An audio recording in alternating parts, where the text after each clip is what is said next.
देखें, एक तो वही बात हम कह सकते हैं कि जी रवायती तौर पे हम जुमले इस्तेमाल करें कि जी एक तारीखी कॉन्फ्रेंस थी, ये कामयाब तरीन कॉन्फ्रेंस थी, ज़बरदस्त कॉन्फ्रेंस थी।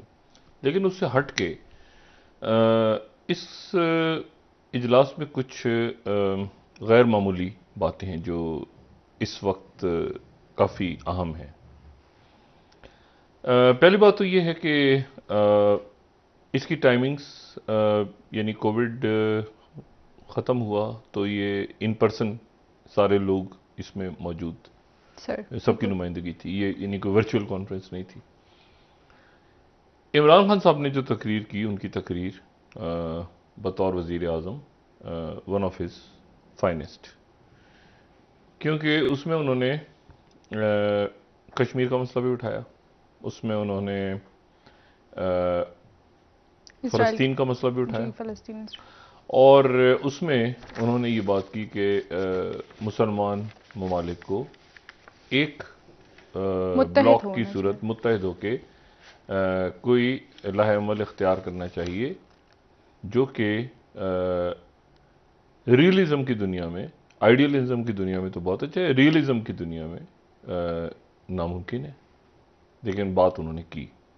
जब ओआईसी बनी थी तो भी असल में यही नुक्ता नज़र था कि इसको एक ब्लॉक की शक्ल देख के मुसलमान सारे इकट्ठे हो जाएं। लेकिन फिर उसके बाद रियासतें, उनके मफाद जो हैं वो मतलब अगर एक ही तो फिर एक ही मुल्क होता पूरा, इतने सारे तो मुल्क होते ही ना।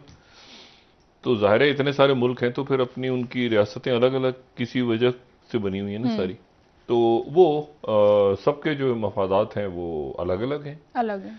और ओआईसी बनने के बाद जो है, वो जो मैं पहले भी कह चुका हूँ कि ओआईसी सबसे पहले बनी, फिर उसके बाद ये एहसास हुआ कि नहीं, ओआईसी में जो है वो एक अरब लीग भी होनी चाहिए, फिर एक अरब लीग बनी।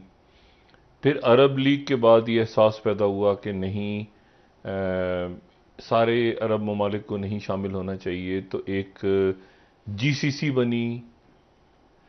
और फिर वो जीसीसी जो बनी वो भी टूट गई एक मरहले पे जाके।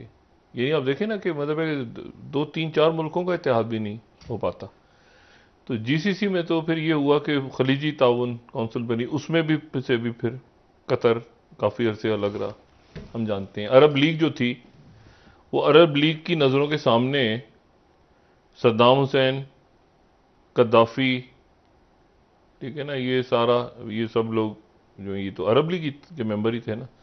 ओआईसी को तो छोड़ दें, वो तो बहुत एक बड़ी है चीज़। लेकिन बहरहाल ये जो तो उस हवाले से ये बहुत अहम रही कि सब जमा हुए, उसमें कश्मीर का मसला डिस्कस हुआ। और कश्मीर का मसला जो है वो देखें, अब कश्मीर का जो इशू है ना, वो एक जो आज ओआईसी में बात हुई, वो अब एक इंसानी, एक उसका जो है ना ह्यूमन राइट्स इशू है। या वो इशू ये नहीं है कि जी पाकिस्तान, इंडिया या चाइना, वो एक इंसानी बुनियादों पे एक इशू है कि जहां पर लोगों को, लोगों के इंसानी हकूक का इशू है। मतलब वो पूरी दुनिया का इशू है एक तरह से, उसको उठाया गया। इसी तरह फ़लस्तीन का इशू, जी। उसको अभी छोड़ देंगे, ये फ़लस्तीन किसकी ज़मीन का, वो एक एक इंसानी हकूक हम्म। का इशू भी है ना, जिसको मगरिब भी उठाता है, जिसको जमहूरियतें भी उठाती हैं, चाहे वो ये नहीं कि जी मज़ाहिब से हट के। तो वो इशूज़, ये ऐसे इशूज़ बन चुके हैं। लेकिन इसमें जो मैं कह रहा हूँ कि इंपॉर्टेंट दो तीन बातें जो मुझे, मेरे लिए ज़रा थोड़ी सी मेरा तज्जिया उस पर। पहली बात तो ये कि चाइना के जो वजीर खारजा की आमद, अच्छा, चाइना के वजीर खारजा की जो आमद है ओआईसी में, और वो ये सारे जो मेहमान हैं, कल 23 मार्च की जो तकरीब होगी उसमें भी ये शरीक होंगे, जी। वज़राए खारजा भी और चाइना के वजीर खारजा गेस्ट ऑफ ऑनर के तौर पे। लेकिन इसमें एक बात जो है वो मेरा ख्याल है कि उस पर नज़र रखनी। देखें, हम लोग जो भी कहें ना, जैसे भी कहें, अम, हम बात करते हैं टेक्नोलॉजी की, हम बात करते हैं सरहदों की, हम बात करते हैं मुल्कों की, हम बात करते हैं इकॉनमी की, हम बात करते हैं ग्लोबलाइजेशन की। हम जो मर्जी कर लें, हम मज़हब को अलग नहीं कर सकते। इंटरनेशनल रिलेशंस में मजहब, चाहे आप जिस यूनिवर्सिटी की दुनिया से बेहतरीन यूनिवर्सिटी में भी चले जाएं तो कहीं उसमें रिलीजन, एक रिलीजियस फैक्टर जरूर है।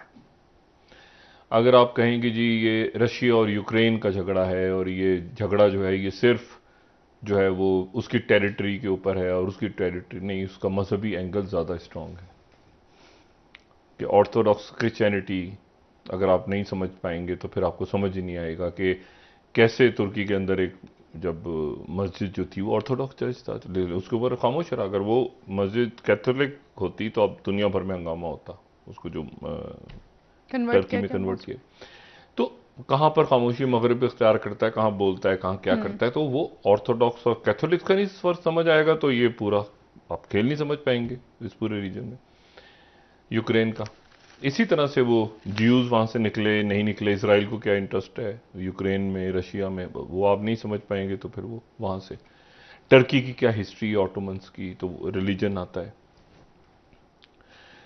ओआईसी के अंदर एक जो चाइना की मौजूदगी है वो इसलिए इंपॉर्टेंट है कि ओआईसी के इजलास में चाइना जो है, एक तो ये कि शंघाई कॉरपोरेशन ऑर्गेनाइजेशन में बहुत सारे इस्लामी ममालिक आ चुके हैं, ईरान परमानेंट मेंबर बन चुका है, बाकी ऑब्जर्वर्स हैं वो भी आने वाले कुछ अरसे में, पाकिस्तान परमानेंट है, इंडिया भी परमानेंट मेंबर है, लेकिन सेंट्रल एशियन कंट्रीज हैं उसमें, और उसमें जो है वो बाकी अरब ममालिक भी आने वाले दिनों के अंदर जो है परमानेंट मेंबर्स। अच्छा, अब चाइना जो है उसके लिए आने वाले दिनों में कई फ्रंट्स हैं, क्योंकि एक इमर्जिंग पावर है, और सोवियत यूनियन और अमेरिका की जो लड़ाई हुई थी, जो कोल्ड वॉर थी, ठीक है, वो कोल्ड वॉर जो थी वो उसमें मजहब का बहुत बड़ा फैक्टर था, हम सब जानते हैं, ठीक है। यानी अमेरिका जो था वो इस्लाम और दुनिया की जो इस्लामी जमातें हैं या वो जमातें जो दाएं बाजू की जमातें थीं, उनका झुकाव अमेरिका की तरफ था, और जो बायां बाजू, अब तो दाएं बाएं बाजू की बात नहीं होती, लेकिन अगर आप लेफ्टिस्ट कहें या तरक्की पसंद कहें या वो सारे के सारे सोवियत यूनियन की तरफ थे, ठीक है। तो मजहब, वो लोग जो कहते हैं कि मजहब को सियासत में नहीं होना चाहिए,